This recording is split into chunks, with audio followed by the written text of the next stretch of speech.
We have already configured our Git in our local environment in our PC, and the next thing that we need to do is we need to find some version control system that we can use with our project. So for that we'll be using GitHub. So let's go to GitHub here, github.com, and we need to sign up first and we need to create our account. So let's go and create an account first. So let's give a username first and let's give an email, then let's set a password. Just sign up for GitHub. Okay, verify your account. Okay, touch the arrow to move it. Yeah, this is a correct way. That's done.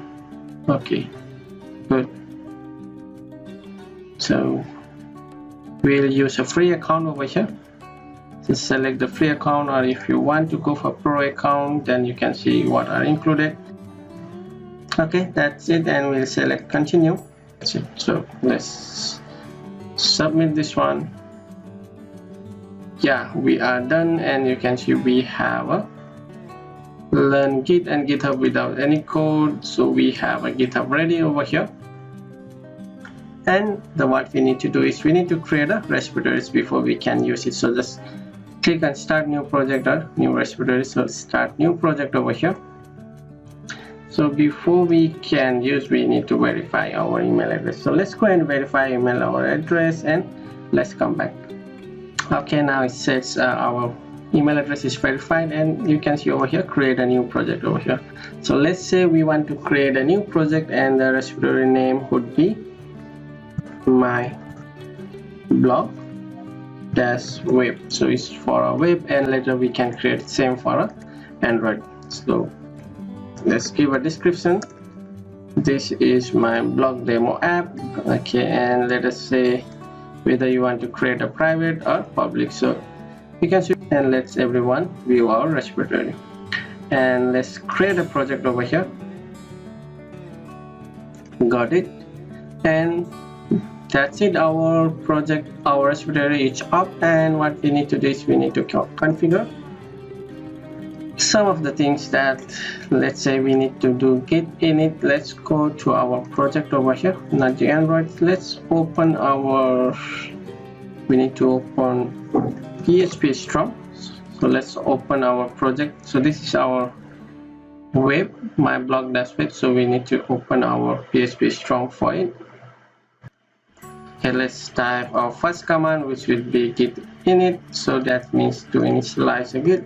So let's say git, let's say first git and see whether I have a command. Yeah, the git is working, and what we need to do second is git init. So this means that git is initialized here. Over here you can see C drive XAMPP htdoc my blog that git. So if you go over here and let's go to C drive XAMPP, and let's go to htdoc and let's go to my blog over here, and you can see, okay, here you cannot see because it's hidden. So if you say unhide, you can see git initialized over here. So the next thing is the next command that we need to run is git.add readme.md. so we don't have any readme.md. so what we need to do is we need to create. So let's go over here. Let's go to our, yeah, we can also create from here, and let's add a new file from here, new file, and let's say new file. So this will be readme.md file. Let's create this one, and let's say, well, add it, and let's say this each. You can just type any demo web app. So later we can always update it. Just for this, now let's see, this is our readme.md. so let's close it for now, and if you go over here you should see that file, so readme.md. so the thing that we need to run is here, git add readme.md. So let's go over here and just run that command, git add readme.md. okay, that's we have added. And the next thing, the next command is we need to commit. So let's run a command before this. So let's say git and status, with that in what will be committed. So what we need to do, we need to add all of this. So for that we need to run a command, git add dot. So which means git add dot means we are adding everything that is inside our directory. So this directory, all the file that is inside this directory will be included in our git commit. So let's add everything, and that's look fine. And the next thing we need to do is commit.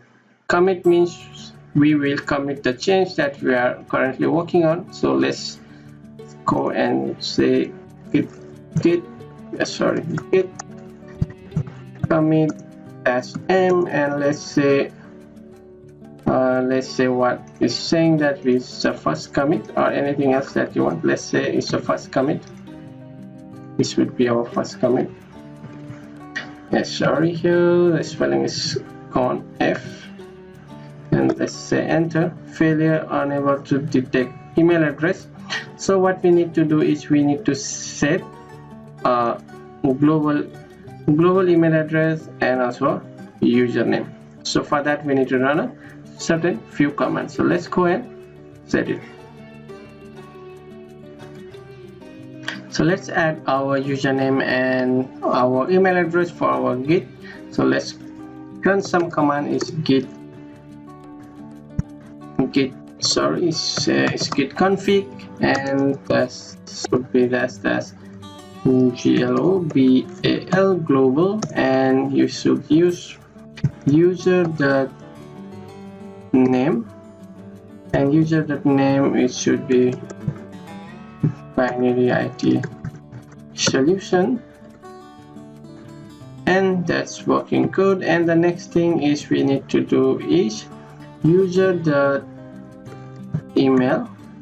and we need to type our email address. So let us go over and set what was the email address that I used was, okay, so let me and just paste the email address over here and just say that's look fine. And now we can run our command, which is git commit and the first commit. So let's go and say git commit -m, which means that we are adding the message is first commit, and you can see we have already added our files to a commit. So let's go and push it. So how we can push it? So the final command, you can see git that push that you, so which means this will push all of our file to our GitHub. So let's go over here and let us run this command. Okay, so we think we made some mistake and we have to add, we did not run this command. So let us go back over here and we need to run this command. So let's run this one. Okay, looks fine. And the next thing we need to run is git that push that. So we need to run our last command over here, and let's go and run this command and just hold on a few seconds and let's see what it says. Okay, we need to log in. So let's log in.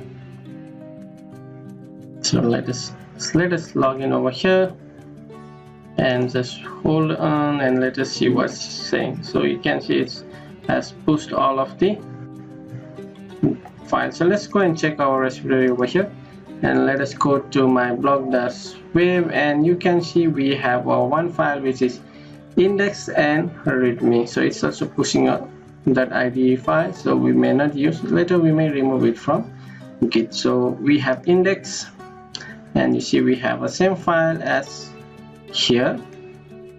And let's go back and see my project, and we have this is a demo app, web app, which is a readme.md file. It's the same file that we created over here, right? So hope you guys have some understanding on how it works, and if you have any queries or if you did not understand anything, do let me know and I will try to fix it, and I'll try to create a new lecture or if you have any problem and understanding on it. So I will see you in the next video. Till then, have a great day.